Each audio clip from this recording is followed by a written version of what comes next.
Hey folks, this is Matt Rainwater here, and today I'm going to show y'all how I lay out episodes of Batmonster in Webtoon.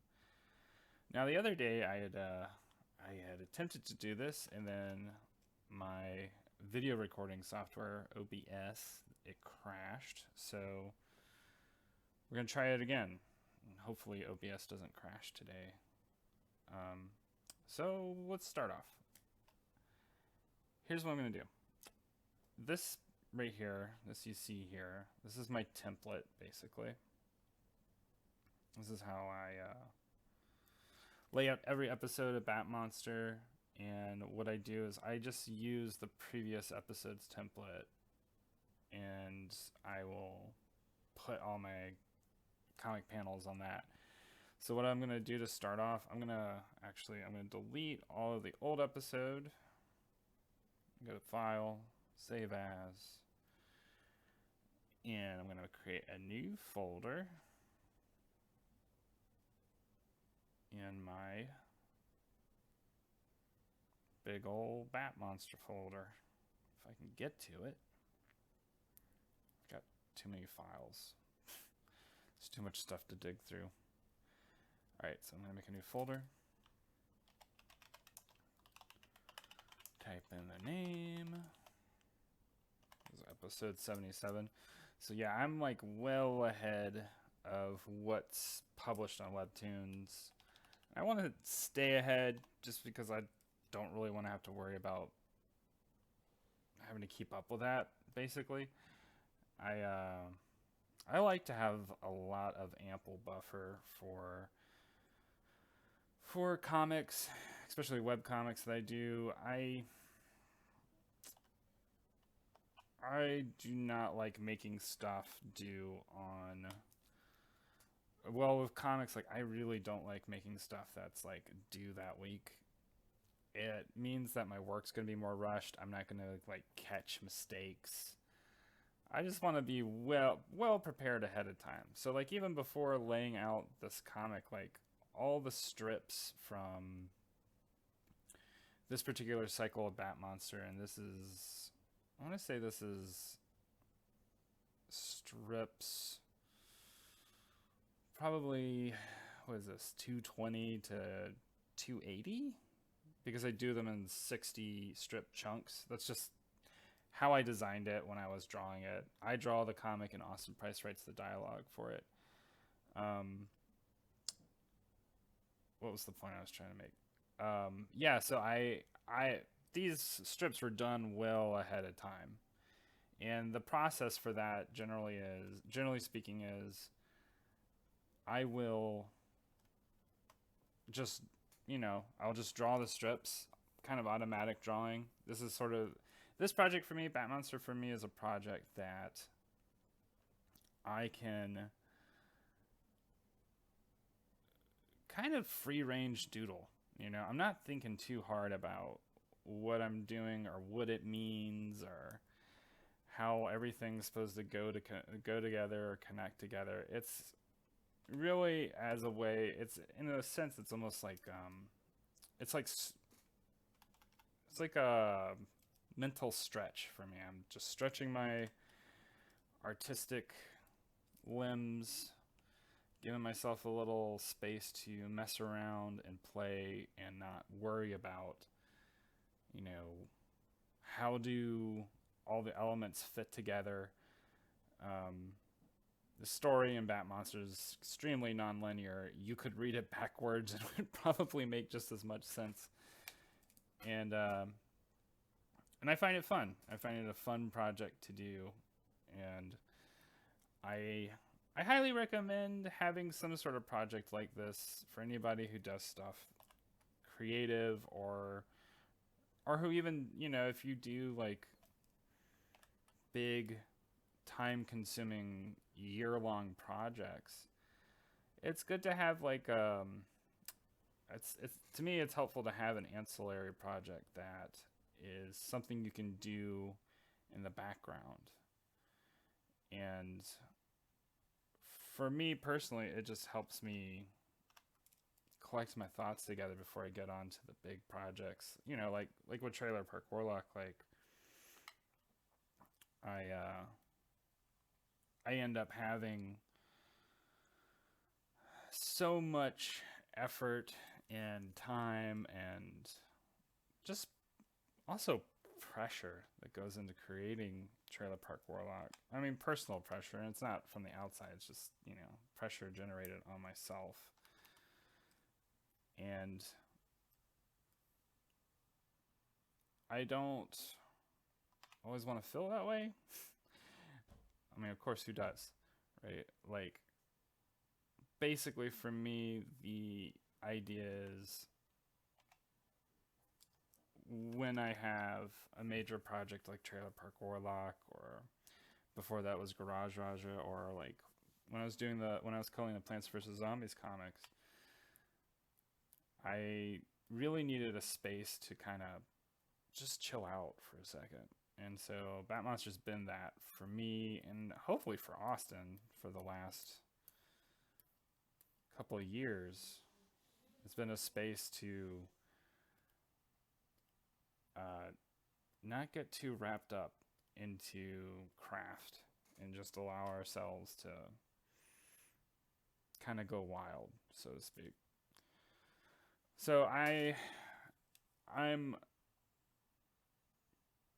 oh well, y'all didn't get to see that in the previous strip I made and laid out, but basically I had set up this large void to encapsulate what's going on in the quote unquote story that I guess is taking place in this comic. And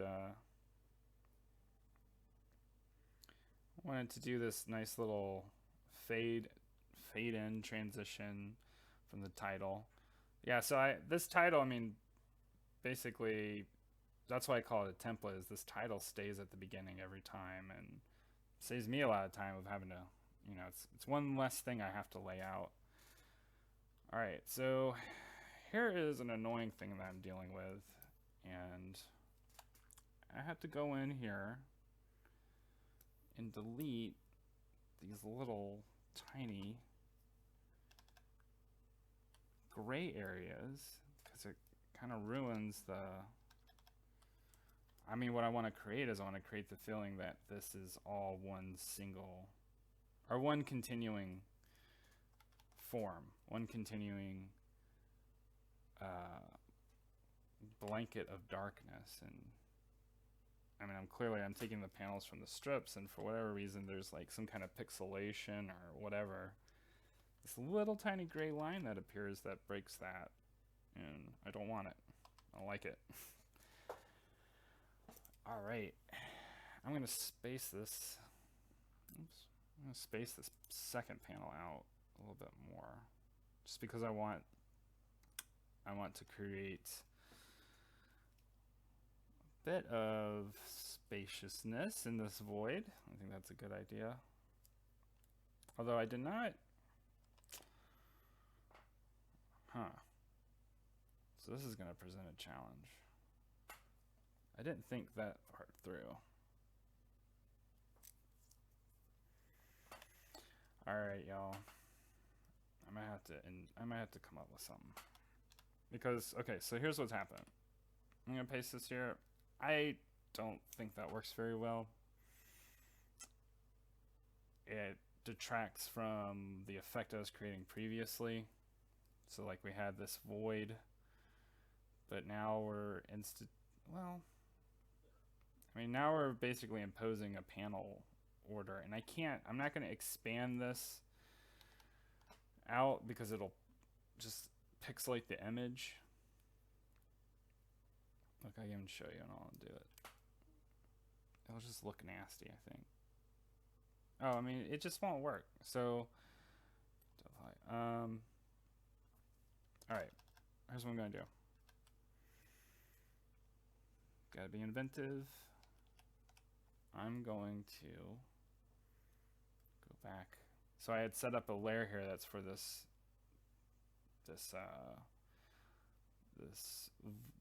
void of darkness, and I'm gonna fade back in just a moment. Let's see. Create my white. Get the gradient tool. Alright, here we go. Nope, not that way. This way. That's better. It's not my favorite way of doing this, but it's another challenge that comes across when you are translating a horizontal format to a vertical format. And I do have an ultimate, nope, I don't want that to happen. I do have an ultimate goal of printing these strips in print form too. So like, in some ways, the print form in my mind is like the idealized version that I want Batmonster to be in, but I do also want to make it for webtoon, and I think it works well in webtoon as well. It's just that you end up having kind of two different cuts of the same story, and there's sort of the story is being told in sort of two different ways that way. Nothing wrong with that. I think it's an interesting creative challenge. That's how I look at it personally. Let's see, I gotta find which strip was I doing. Oh, yeah, that's cutting ahead. All right, here we go. All right, and then I'm gonna merge these together, merge all these layers together. Because I'm not. This is highly unusual actually for most of the times that I lay out comic strips into webtoon format. Especially like Trailer Park Warlock, where there's a little bit more variation in terms of panel sizes and stuff like that. Like I oftentimes have to end up remaking dialogue balloons, or I have to even rewrite the text to make it fit into the vertical format, especially when there's like big dialogue, big batches of dialogue that just doesn't work in a vertical format where it would work in a horizontal format. And that's actually when I was first making Trailer Park Warlock and putting it on webtoon, that was actually something of a challenge, having to retranslate the first, I'm just going to call it the first season, because the first season's translated from the first book I made, the first 160 pages of Trailer Park Warlock. And those first 160 pages have a lot of panels that are like large, horizontally arranged sort of landscape compositions, and that does not work at all for the webtoon format, which is so stubbornly vertical. But you know, that's what I agreed to. And I mean, my editor Ethan worked with me through it, and we figured it out, and it worked great. And I love the way it looks. What the heck to do here? I'm just gonna close that. All right, and I love the way that it looks now. And I've actually, also because of it, I've been able to create certain extensions to scenes in the webtoon version of Trailer Park Warlock that otherwise I wouldn't have thought of doing. Expanded on some ideas. It's been really cool. Like, it's been overall positive, right? Like, it was extra work that I had to do to make that translation work. And that's something that, I don't know if any of y'all out there are thinking about making webtoons, something to think about in terms of if you're translating a webtoon, or if you're translating a print comic into a webtoon. Those two formats have very distinctly different aspects to them that you'll need to take into account when you're taking your taking your print comic and putting it into webtoon. I had another thought there and I lost it. It'll probably come back to me later. So yeah, I had so much more that I wanted to say in the first video that got crashed on, and hopefully this video hasn't been crashed on, but something I want to touch on again too, just because I am zooming and booming through laying out this strip. So just to reiterate about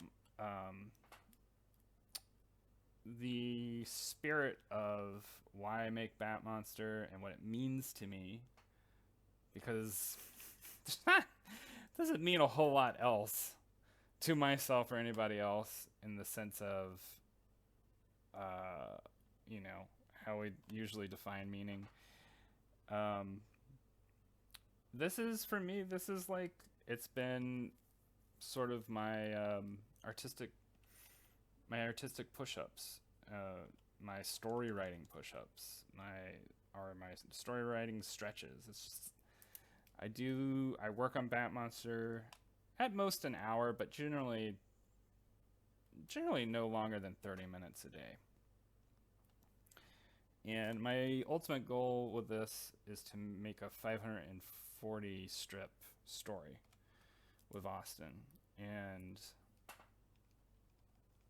it is oddly, I don't know if it's odd that it's grounding. It's a grounding kind of thing to do, because it's always there for me to kind of chip away at, and I always know that if I put in that 30 minutes a day, that I'll get a little closer each day to completing my goal.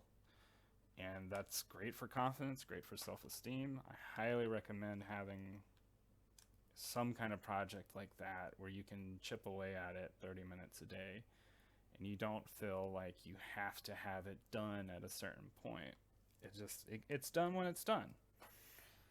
And when it's finally done, you can have a big celebration or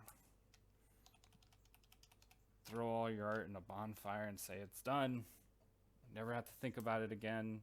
Time to move on to other projects, or release it in a collection. Or if you're, maybe let's say you're doing that with a collection of paintings you want to put into a gallery. So what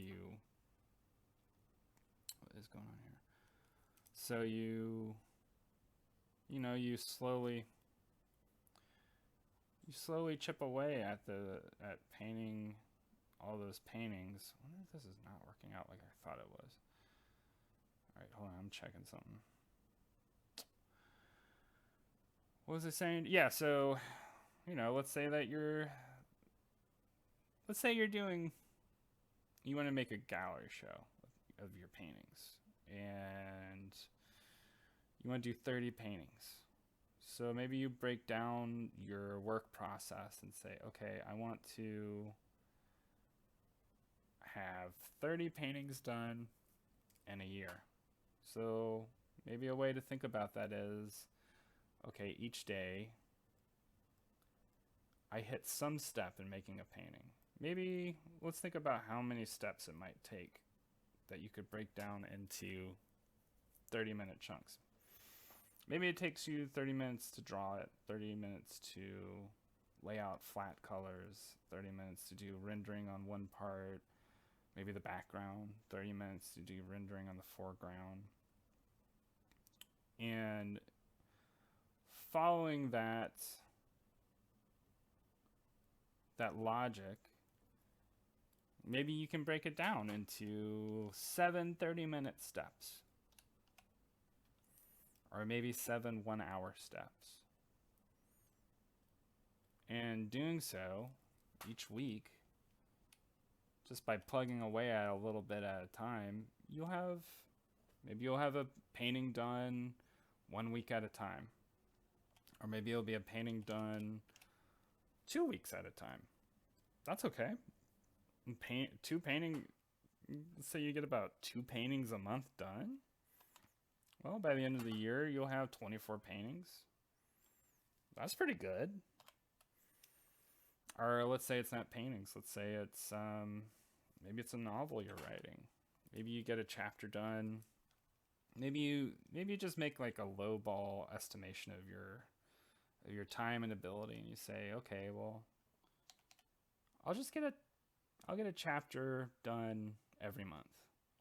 Well, at the end of the year, you have 12 chapters. That's probably a book right there.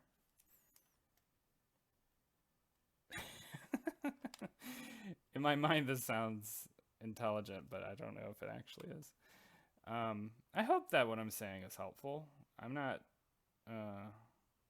I'm. This is how I approach making comics. I have to think about it a slightly different way now with Trailer Park Warlock because the deadlines that I have to hit are, they're kind of set in stone a little bit. Ideally I need to have a strip done, or not a strip, an episode done every week. And it's a little hard to meet that deadline sometimes. Sometimes it ends up being 10 days instead of 7 days for an episode. When I started making season 2, it was generally about 2 weeks an episode, and I'm slowly getting faster and slowly cutting down that time frame.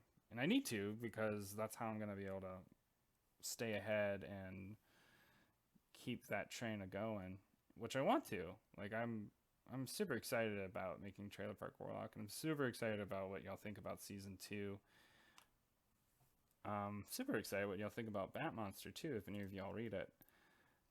And that's it. I've laid out the strip. You want to look at what I just did?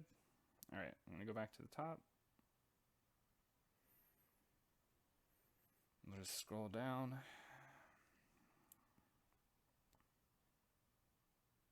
It's all the stuff I laid out. And one of these days I'll do a video where I'm just drawing like a strip of Batmonster. I'm going to do a video of that for basically every little step of every little thing I do. Same thing with Trailer Park Warlock, where I just kind of show you what I'm doing when I'm drawing one day, or when I'm inking one day, or when I'm coloring. And thanks again, y'all, for contributing, and I will talk to y'all later. I hope y'all are having a good one. Bye.